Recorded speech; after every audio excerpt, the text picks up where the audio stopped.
Now in this tutorial we'll talk about using the pattern pad, and you can always find your pattern pad over here on the right. Sometimes this will have lots of patterns, sometimes this will have no patterns. It will come up when you open your program with whatever you had on it last time. So they don't go anywhere unless you remove them from the pattern pad or add them to the pattern pad. Now this isn't my pattern library. My pattern library can be found here, and I have many more patterns than this, but this is a way to keep the patterns that you plan to use in this quilt right at hand. Keep them close and easy, and you don't have to dig through them. So the way you open the pattern pad is you come here to this plus sign. This is how you would add or remove a pattern from the pattern pad. So I'll click on that and it will open up a new screen. Now in this new screen you'll see it looks very similar to importing patterns and tagging patterns. They all have a lot of the same features. Like view here, you have a few choices of how you want to view them. These are the thumbnails. If I prefer to view the report, I could, but I don't prefer that. I prefer thumbnails because I like to see what each little pattern looks like. So they're in alphabetical order, and I can scroll through them with my bar here. I could click on these arrows and it will move up in increments or down. Over here, these are the patterns that I have on my pattern pad right now, and you could see that from the main screen. I can clear them all by clicking Clear All. I'll say yes, and now all those patterns are gone. Now I can search through my patterns in several different ways. Here in the center, I have all the patterns and they're alphabetical. But if I don't remember the name of something, it might be hard to find. I might say, well, I need an edge to edge. I know that for this quilt. So I want to look at all my edge to edges. So I'm going to say match any, and I'm going to say edge to edge. Now that will bring up some edge to edge patterns that I have tagged. Now if I did not tag the patterns when I imported them, or I did not tag them later separately through the pattern tagging process, then they won't come up when I look at edge to edge tagged things. These are the only three, but I know in my library I have many, many more.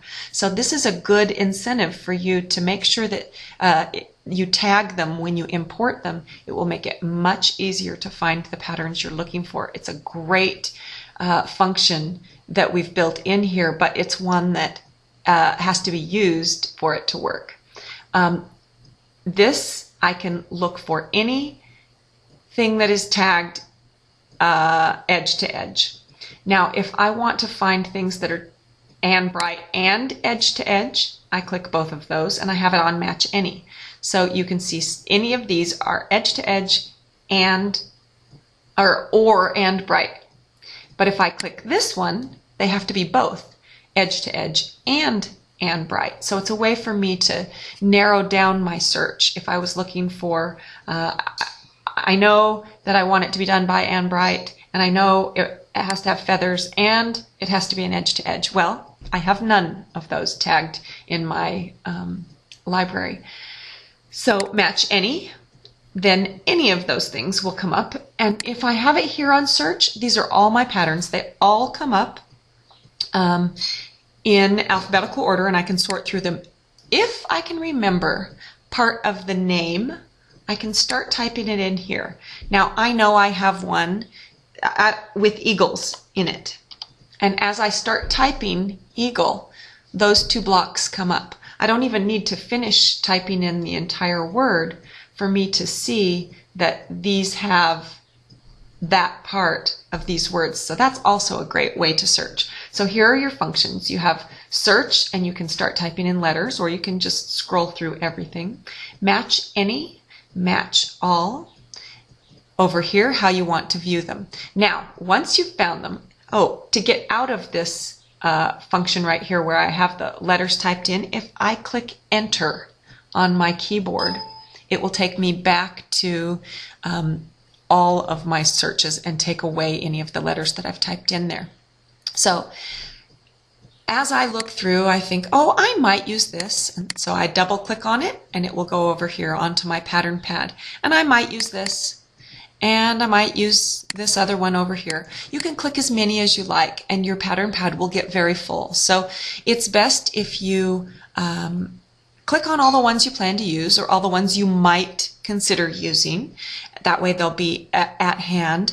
But don't have 50 on there or it will be hard to sort through all of them. When they start to get too full, you can remove them one by clicking over here on this side. If I double click, it will say remove from pattern pad. I say yes, and now it's gone. Or I can say clear all, and they will all be gone.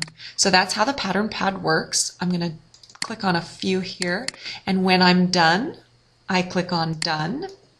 And now you can see these patterns here are available for me to use. And when I double click here, it will add this pattern to the quilt that I'm working on. And they will come in, I'm going to click here on full view. They will come in attached to the needle. So now that you can see the entire screen, I'll double click on that. The start point is connected to the needle there. This button here, I can drop it, and now it's not connected to the needle. If I want it to be connected to the needle, this is now grab. So it will pick it up and it will jump back to the needle. I can move it around my screen by moving my sew head around. So that's just a little trick for you. And that, I think, covers pattern pad.